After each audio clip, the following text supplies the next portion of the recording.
Hi folks, and welcome back to the channel. Now, as some of you may already know, last week's Project Zomboid development blog was delayed a week due to the regular writer being ill, so in this video I'll be covering the Thursdoid that was dropped on February 16th, 2023. And man, did these guys put in some overtime for this one. There's a lot to cover, so I'm going to pretty much jump right into this one, starting with some of the more juicy additions, and then towards the second half of the video, I'll be diving into how the devs are looking to tackle optimization and performance improvements. If you find the video useful or informative, be sure to drop it a like and subscribe to the channel for more videos just like this one. So, as I've just said, I'm jumping forward in this blog and starting off with the less technical stuff, starting with an update from Blair Al Ghul on the farming system overhaul. Blair has lended several paragraphs to the dev blog this week, so rather than quote and read that all back to you, I'm going to try and condense this down a bit for you like I do with the rest of the blog post. Right, so Blair opens up this segment by first stating that all of the development with regards to new plants, herbs, vegetables, house plants, and associated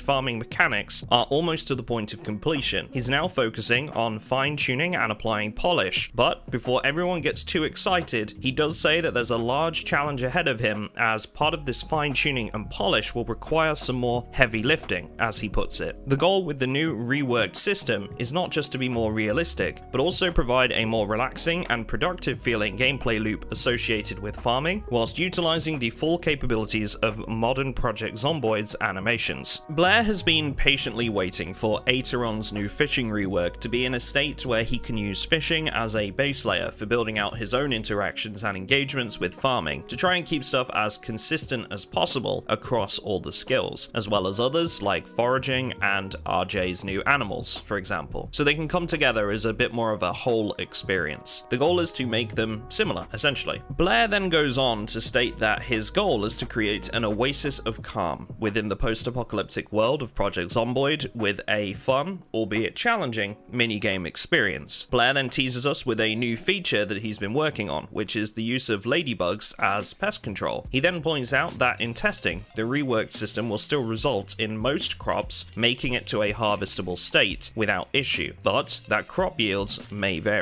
Following Blair's anecdotes, we get into the juicy part, a list of features that have already been implemented under the system. I'll bring this list up on screen and go through it point by point for you guys now. Firstly, crops now take a realistic amount of time to grow. This can be tweaked, however, in the sandbox settings to be suited to the individual player, which I'd say is a pretty important part, so I'm glad they're keeping this option available. Crops will now have realistic growing seasons as well, with some crops having certain months that will see them flourish and others where they are naturally doomed to fail. This, again, can be changed in the sandbox settings. With this rework also comes changes to the location we'll need to plant crops. If you attempt to grow anything indoors other than houseplants, those crops will ultimately fail. This can be changed in the sandbox settings, and the devs also go on to say that when the new lighting system is implemented, they could look into greenhouses, but not to take this as a guarantee just yet. Farmers will now have to deal with slugs and snails as garden pests that can be dealt with using commercial slug and snail killers, or by learning how to make a slug trap out of an empty beer or pop can and some beer. Rosemary plants and chickens will also serve as a means to keep these pests at bay. Plants will benefit from regular weeding sessions. The devs don't say how in this blog, but I'd imagine that this could increase crop yields if the crop is well tended to.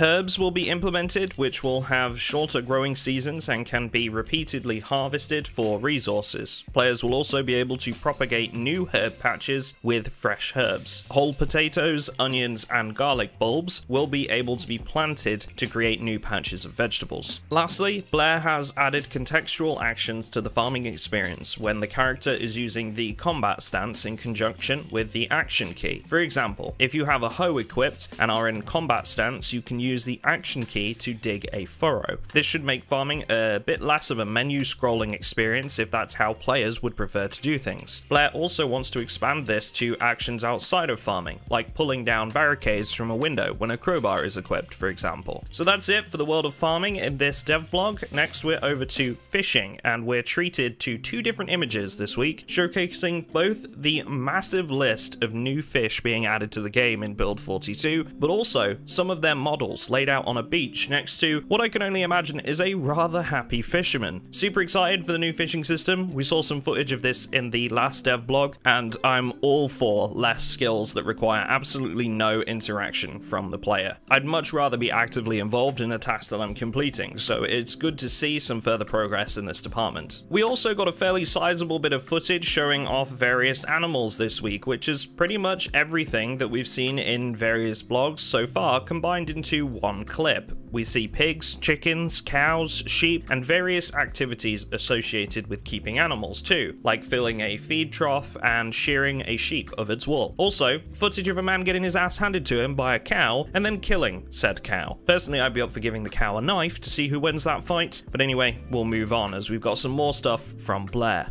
This time, Blair is talking to the writer about a lot of new items and functions that come with them that he's been working on. Someone needs to get Blair another coffee, because since he's joined the team, he's really been putting in some work, and kudos to him for that. There's also a video that comes with this section, which I'll leave playing in the background as I talk about the items. He starts by discussing what he calls bottleneck items, things like generator magazines or sledgehammers that would prevent the player from progressing to a certain part of the game without them. Once the developers aren't looking to remove these items or the challenge of finding them, they do want to ensure that there are adequate opportunities for players to find them, even if it involves putting your character in a dangerous situation. The idea here is to include these items in some randomly generated story scenes that you might come across, in vehicles or in stash houses marked on annotated maps you can find in-game. Some of these items could also be foraged. Blair then mentions that the loot tables are also undergoing a scrupulous revision and glow up right now, which should provide more fun and depth to the looting aspects of the game. Looking forward to seeing how that turns out. Loot tables are always going to be one of those things that are very tricky to balance due to the random nature of how they work and the different sandbox options, so I'm always up for revisions on this and I'm looking forward to see how it turns out. Tools like the loot log, which Blair has already made, serves to write any loot that spawns into a text file where it can later be reviewed by the developers or modders in some cases. Fenris has now expanded upon this design, which means that the tool now tracks and logs exactly how many items of each type spawn for each save game. This is a permanent record showing exactly how many items have spawned. The use of this, according to Blair, is to allow the developers to collect concrete data regarding item spawning, which can then, of course, help them balance loot spawns of key items like sledgehammers, rubber hoses, generators, stuff like that. In regards to generators specifically, in Build 42 we'll also be able to bypass the need for generator magazines if our electrical skill is a high enough level. That level requirement isn't mentioned specifically here, but I do like this. It gives us another reason to grind the electrical skill and makes perfect sense for the setting. There's also new varieties of lighters, matches, and lighter fluid that can be used to refill the classic lighters. Vehicles will now have lighters, and I know this will be a big one for many players that use a particular mod. You'll now be able to light cigarettes on open flames or on appropriate stoves. Blair has also added some alternative items for users of the smoker trait to feed their nicotine addiction. Now, smoker is already a really easy trait to manage in Project Zomboid, so I'm actually interested to see how this will be balanced from here, although there's no mention of that in this post. Some new varieties of gas storage are being added in the form of larger jerry cans, with some military themed items as well. Along those same lines, some more themed bags are included. Blair compares these to the military duffel bags added in Build 41, giving a shout out to the role players on Project Zomboid who he knows will benefit from unique themed wearables. A new entrenching tool has been added, which functions as a weapon and a shovel in one item, which can also be folded and attached to a belt. Several new knives have been added too, the examples given being the switchblade and butterfly knife. We've got a new canteen item that can be attached to the player's belt, with a few different cosmetic variants of the item itself. There's now a P38 can opener that you can keep on your keyring, and additionally,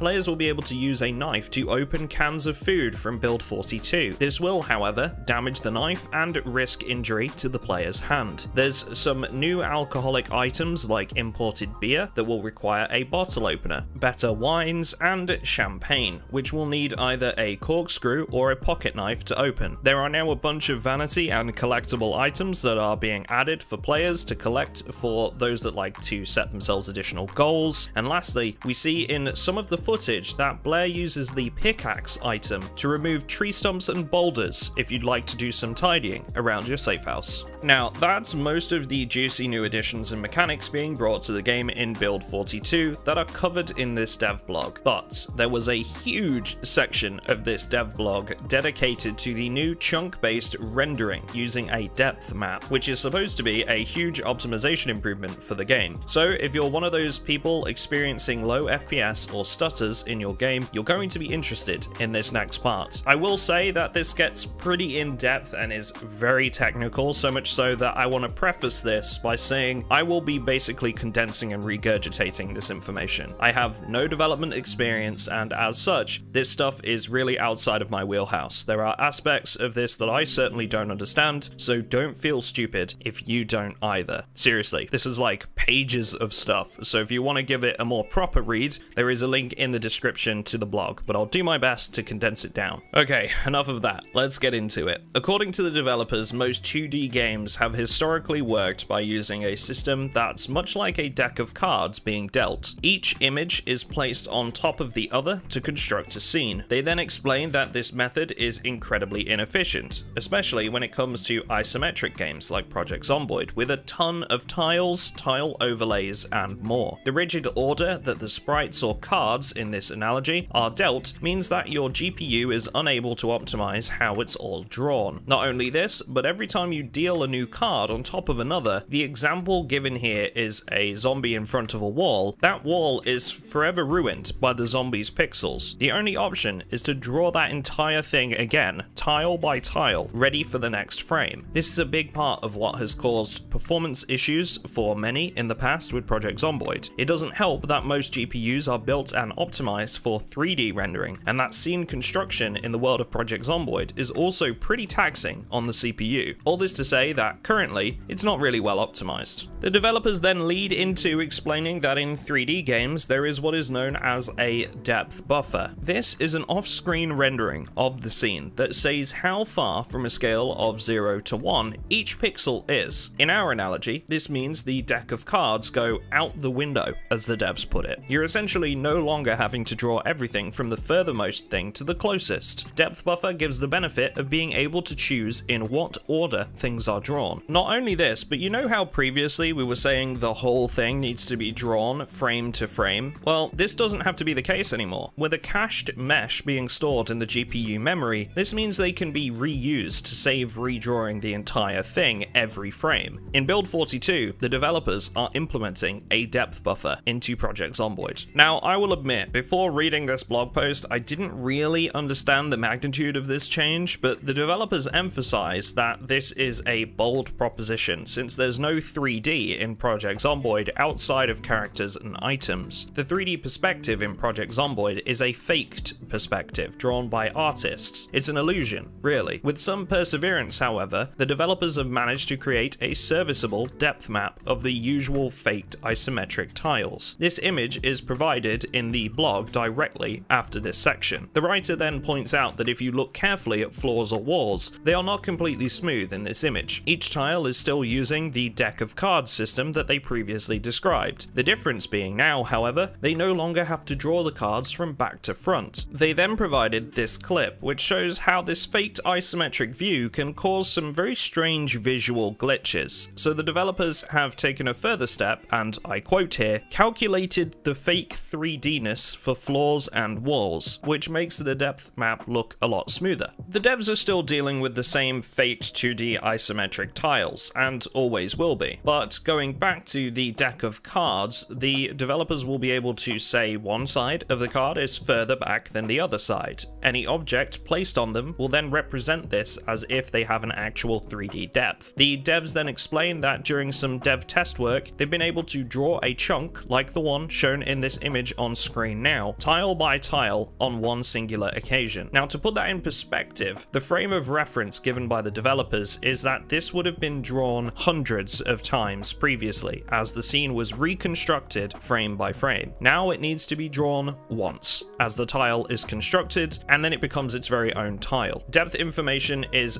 baked into the depth buffer sequence, meaning that despite it being a single picture, the information is already there that's required to correctly place any objects, like players or zombies, appropriately. Essentially, things are being slid behind other things that have already been drawn. Following this, the developers give a couple of exceptions to the rule and go into a bit more depth. I know, more depth. Trust me, this hurts my head too. And then they give a few examples. For those that have forgotten, there was some footage shared a while back which shows max zoom, 4K resolution footage from Zomboid running at between 300 and 500 FPS. This is a result of the new systems that we've just discussed. The devs do say that the improvement on the player's side may not be this huge, as in this footage there were no zombies and some other things were at play, but that it's a good indication of quite how massive this improvement should be. So it's exciting stuff really, whether you understand the complexities or not. From here, the developers showcase some new experiments going on with EP at the moment, who is working on an editor for creating simple 3D shapes, positioning them on tiles, and baking out the depth texture for use when rendering. The developers do say that this cannot be confirmed for Build 42 just yet, and that it's highly experimental, but they did want to show this off anyway with that disclaimer. I honestly don't quite understand the fundamentals behind this new system. It's all in the dev blog for those that want to give it a full read, but it is specifically mentioned that this would solve the major barrier that has been stopping the devs from adding sitting, lying in beds, and so on. They do say there's no way this new system could be applied to every tile in the game, as many of them were hand-drawn by artists and they may not follow the strict laws of isometric game design. Still, this tech could be used to make some pretty cool advancements in the future. So hopefully all that wasn't too much to take in. That's it from me in this one, and if you have any questions or want to share your thoughts on this blog post, drop a comment below and let me know. I'll be going through them, and I'm almost sure the developers will be lending their ear to the comments on this one too, on account of it being a lot more complex than a lot of the recent blogs. So let's hear your thoughts. Special thank you to all of my amazing patrons for their support, for joining me on Patreon and on our whitelisted Project Zomboid server. If you haven't seen already, we're running a Dark Ages theme at the moment, with ongoing development towards an MMO themed overhaul, as well as using mods that are literally being paid for with Patreon funds. Seriously, I can't thank you guys enough. Thanks folks, and I will see you all in the next one.